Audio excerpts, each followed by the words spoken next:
pre-K friends, welcome back for another day of reading fun. My name is Miss Whitehurst and I'm so glad you're back here to learn together. Today we're going to be still using our book called I Like Myself, so make sure you have your book ready, and if you don't have it, go get it, and if you don't have it at home, you can just read along with us. Let's go ahead and look at our front cover. We have talked every day about our title. I want you to take your wiggle finger and see if you can find the title of our story on the front cover. You're right, it's these yellow letters, and we always start on the left and go across this way. Our title is I Like Myself, and we've met this person, and this person loves all these things about themselves. We read about how they like their eyes and their nose and their hair and their ears.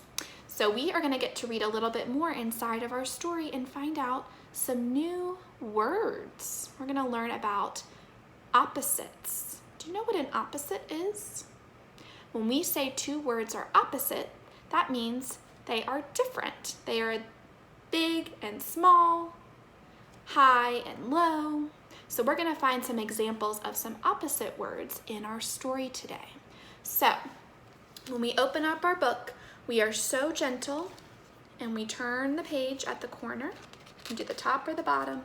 I want you to find the page that looks like this. I'm going to show it to you. See if you can find it. Can you find the page that looks like this?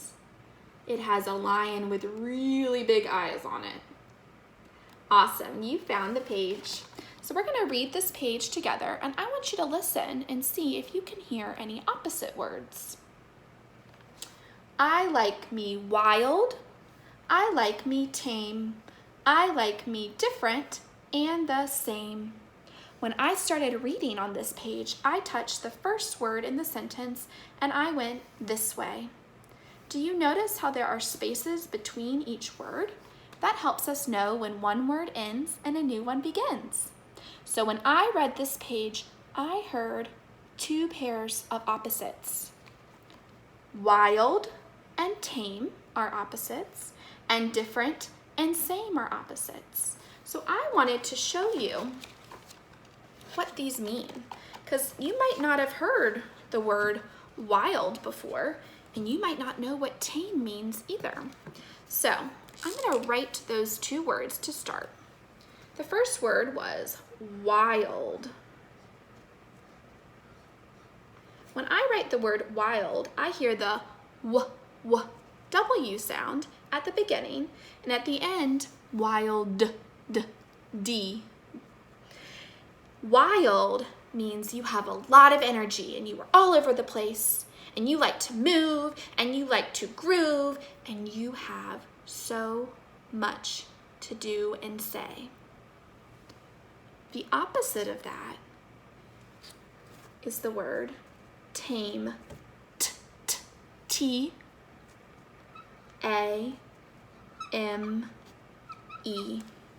Tame. Tame means you are calm, you are quiet, you are very gentle. Those two words are opposites. Something can be wild and have lots of energy and be loud and all over the place, or you could be tame. You are calm. So in this book, this person is telling us that sometimes they like to be wild and have lots of energy and be all over the place, and sometimes they like to be calm and gentle. In our book, there's a picture of a lion. Do you think this lion looks wild or tame? Think about that and talk about that with your family. There was another opposite pair on this same page. I like me different and the same. Have you heard those words before? Different and same. When something is different, it has lots of parts or things that are not alike. When something is the same, it's when everything looks alike, sounds alike. So if I have I'll have an example for you.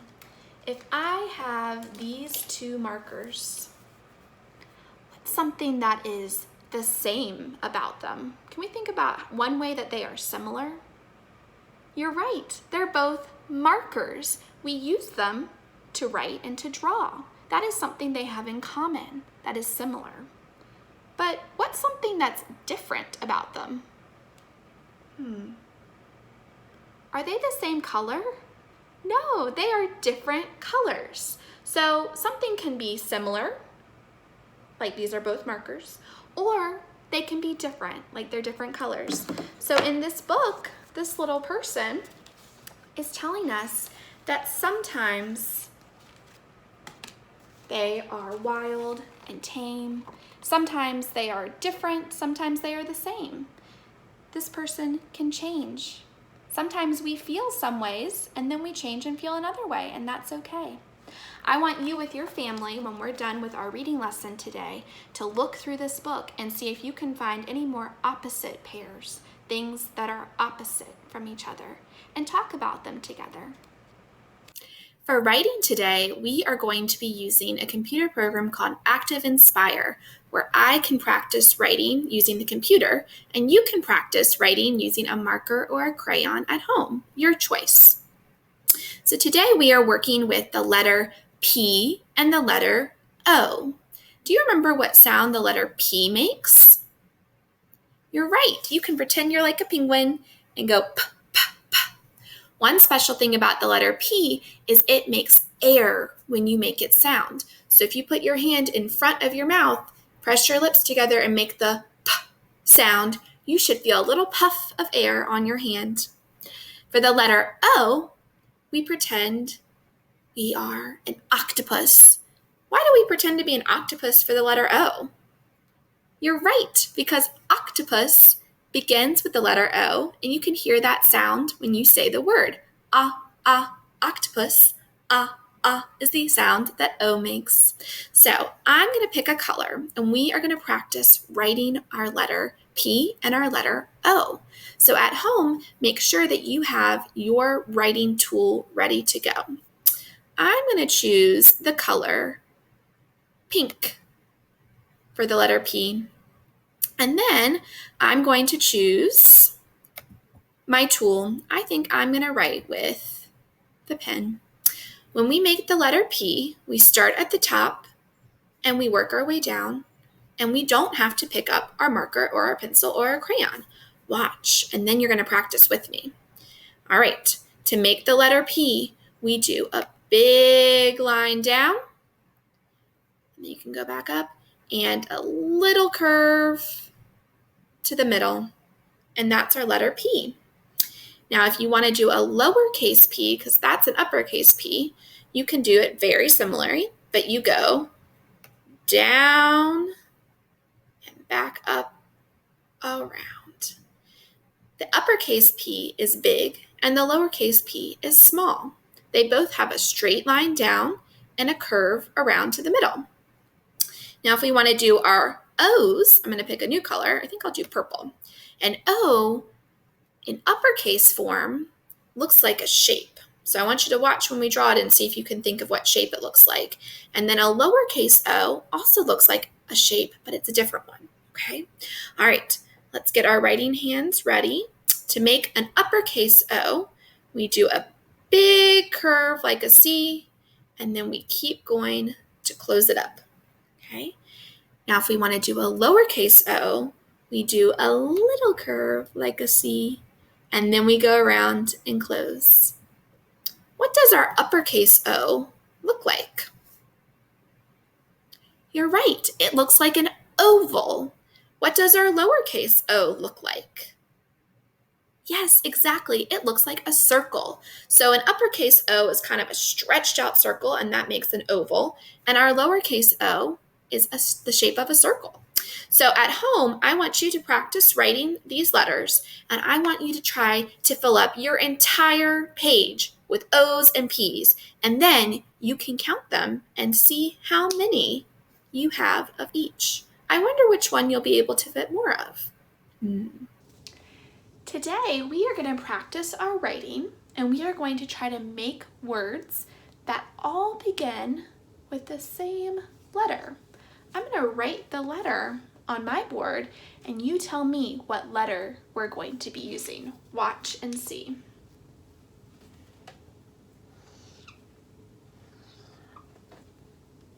Do you recognize that letter? You're right. This is the letter P. What sound does the letter P make? You're right. It makes the P sound. So you can put your arms by your side and pretend to waddle like a penguin while you say the P, P, P, P sound. When I make the P sound, I put my lips together, and then I even put my hands sometimes in front, because when you make the P sound, P, you can feel a little air go out on your hand. You're making your own wind when you make the P sound. So today we are going to use this letter, the letter P, and we're going to see what words we can make when we use this letter. So I have some ending sounds and some ending letters that I'm going to put up, and we're going to see what word we can make if we add the letter P as our beginning sound. Are you ready? Okay, if you're ready, touch your nose. If you're ready to make some P words, touch your chin. If you're ready to make P words, touch the part of your body that you use to hear and listen. Do you remember what part that is? Awesome, you found your ears. You're ready to make some P words. Okay, the first one, let's see. This is a good one. If I have these letters as my ending part of my word, and I add a P at the beginning. So let's practice. If I write P at the beginning, what word have I made? Let's listen to the sounds. P. What sound does I make? I. And this is letter G. What sound does G make? G. Good. So if we put all of these sounds together, P, I, G, pig, pig. You made the word pig. Now at home, if you would like to practice writing with me, you can get a piece of paper or some marker, or you might have an easel or a chalkboard at home too. So if you'd like to practice writing, you can do this at home with me. All right, the next word we're gonna make has a different ending sound. Are you ready to see it? Do you recognize these letters? This letter is E, and T, T, T. So if we put E and T together, we have et, et. So what's gonna happen if we write the letter P as our beginning sound and our beginning letter at the front? P, et. Let's say those really fast. P, et, pet. Do you know what a pet is? Some of you might have a pet at home. It's something like an animal that you take care of and you play with, like a dog or a cat or a goldfish. People have all sorts of different types of pets. So you made the word pet. All right, the last ending sound that I have has some more letters. Do you recognize these letters? All right, they're not the same as the ones we've already done. They are different. This first letter is the letter A. And what sound does A make? You're right, it says ah, ah, ah. And then we have a T. Now that one is the same as in pet. They have the same ending letter. And T makes the T sound. So if we put A and T together, we have at. Now, what happens if we add a P at the beginning of at? Let's find out. I'm gonna draw my P, and now I'm gonna say all the sounds together, okay? So we know that P makes that P sound. We practiced A says ah, and T says T. Can we do all of those sounds together? P, at. Say it really fast. Pat. Do you know what it means to pat something? You can kind of, it's almost like tapping it or gently touching it on its head or on the shoulder. You can pat yourself on the back. You made 3 P words, and we can say all of them together. We wrote pig, pet, and at, pat. At the beginning of all of these words, we have the P sound, and then we had our different endings. Thank you for working with me. I loved practicing making new words together.